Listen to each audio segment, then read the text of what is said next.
राधे राधे, नमस्कार। मेरे YouTube channel श्रद्धा में आप सभी लोगों का हार्दिक स्वागत है। उम्मीद करती हूँ कि आप सभी सुखी और स्वस्थ होंगे, भगवान की भक्ति में व्यस्त होंगे। आइए जानते हैं आज इस वीडियो के माध्यम से। ऐसा कहा जाता है कि बिहार के गया में नहीं उगता है तुलसी का एक भी पौधा और कभी भी वहाँ के ब्राह्मण जो हैं वो संतुष्ट नहीं होते। तो ऐसा क्यों कहा जाता है, इसके पीछे क्या मान्यता है, इसके बारे में जानते हैं। आखिर बिहार के गया में क्यों ऐसे होता है?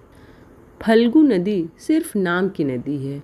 क्यों कौवा हमेशा लड़ झगड़ कर ही खा पाता है? कौवा, तुलसी, ब्राह्मण व गाय को माँ सीता ने क्यों श्राप दिया था, इसके बारे में जानते हैं विस्तार पूर्वक।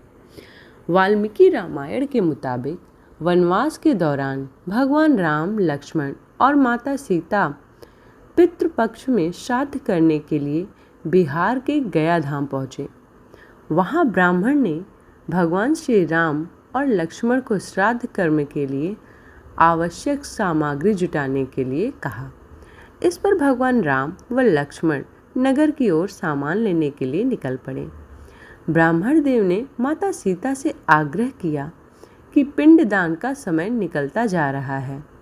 यह सुनकर माता सीता की व्यग्रता भी बढ़ती जा रही थी, क्योंकि श्री राम और लक्ष्मण अभी लौटे नहीं थे। इसी दौरान दशरथ जी की आत्मा ने उन्हें आभास कराया कि पिंडदान के वक्त बीता जा रहा है। यह जानकर माता सीता असमंजस में पड़ गईं। तब माता सीता ने समय के महत्व को समझते हुए यह निर्णय लिया कि वह स्वयं अपने ससुर राजा दशरथ का पिंडदान करेंगी। उन्होंने फल्गु नदी के साथ साथ वट वृक्ष, कौवा, तुलसी, ब्राह्मण व गाय को साक्षी मानकर स्वर्गीय राजा दशरथ का पिंडदान विधि विधान के साथ किया। इस क्रिया के उपरांत जैसे ही उन्होंने हाथ जोड़कर प्रार्थना की तो राजा दशरथ ने माता सीता का पिंडदान स्वीकार कर लिया। माता सीता इस बात से प्रफुल्लित हुई कि उनकी पूजा दशरथ जी ने स्वीकार कर ली है। इसके बाद उनके मन में संशय भी हुआ कि प्रभु श्री राम इस बात को नहीं मानेंगे, क्योंकि पिंडदान पुत्र के बिना नहीं हो सकता। थोड़ी देर बाद भगवान राम और लक्ष्मण सामग्री लेकर आए और पिंडदान के विषय में पूछा। तब माता सीता ने कहा कि समय निकल जाने के कारण उन्होंने स्वयं पिंडदान कर दिया है। प्रभु राम को इस बात पर विश्वास नहीं हो रहा था कि बिना पुत्र और बिना सामग्री के पिंडदान कैसे संपन्न हो सकता है।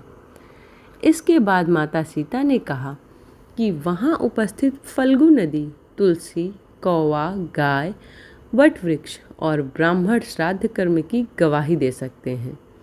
भगवान राम ने जब इन सब से पिंडदान किए जाने की बात सच है या नहीं पूछी तब फल्गु नदी, गाय, कौवा, तुलसी और ब्राह्मण पांचों ने प्रभु राम को क्रोध देखकर झूठ बोल दिया कि माता सीता ने कोई पिंडदान नहीं किया है। वट वृक्ष ने सत्य कहा कि माता सीता ने सबको साक्षी मानकर विधि पूर्वक राजा दशरथ का पिंडदान किया है। पांचों साक्षी के झूठ बोलने पर माता सीता ने क्रोधित होकर उन्हें आजीवन श्राप दे दिया। फल्गु नदी को श्राप दिया कि वह सिर्फ नाम की नदी रहेगी, उसमें पानी नहीं रहेगा। इसी कारण फल्गु नदी आज भी गया में सूखी है। गाय को श्राप दिया कि गाय पूजनीय होकर भी सिर्फ उसके पिछले हिस्से की पूजा की जाएगी और गाय को खाने के लिए दर बदर भटकना पड़ेगा। आज भी हिंदू धर्म में गाय के सिर्फ पिछले हिस्से की पूजा की जाती है। माता सीता ने ब्राह्मण को कभी भी संतुष्ट न होने और कितना भी मिले उसकी दरिद्रता हमेशा बनी रहेगी का श्राप दिया।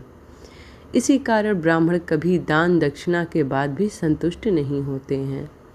माता सीता ने तुलसी को श्राप दिया कि वह कभी भी गया की मिट्टी में नहीं उगेंगी। यह आज तक सत्य है कि गया की मिट्टी में कभी भी तुलसी नहीं फलती। और कौवा को हमेशा लड़ झगड़ कर खाने का श्राप दिया था। कौवा आज भी खाना अकेले नहीं खाता। माता सीता ने जहाँ इन पांचों को श्राप दिया, वहीं सच बोलने पर वट वृक्ष को आशीर्वाद दिया कि उसे लंबी आयु प्राप्ति होगी, वह दूसरों को छाया प्रदान करेगा। पतिव्रता स्त्री उनका स्मरण करके अपने पति की दीर्घायु की कामना करेगी। उम्मीद करती हूँ कि आज का यह वीडियो आप लोगों के लिए सहयोगपूर्ण हुआ होगा और आपको ये वीडियो पसंद आई होगी। वीडियो पसंद आई होगी तो वीडियो को लाइक करें, शेयर करें और चैनल को सब्सक्राइब करें।